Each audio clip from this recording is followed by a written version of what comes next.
Guys, and welcome back to my channel. So in this video I will tell you that how to turn off restricted mode on YouTube. So before starting the video, I want you guys to like this video and subscribe to our YouTube channel for more tips and tricks like this one.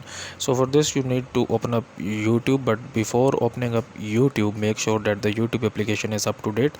So if you are on Android, go to the Play Store and update your YouTube application, and if you are on iOS, then go to the Apple App Store and update your YouTube application.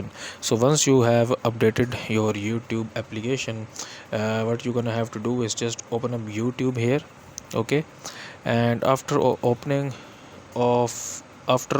YouTube here, you need to tap on your profile at the top right here, and then go to settings here, then go to general here, and if you scroll down here is the restricted mode. Okay, so this help hide potentially mature videos. Okay, so if this is actually turned on like this, you just need to turn it off like this one. Okay, so guys, if you find this tutorial helpful, kindly like this video and subscribe to my YouTube channel for more tips and tricks like this one, and I will see you in the next video.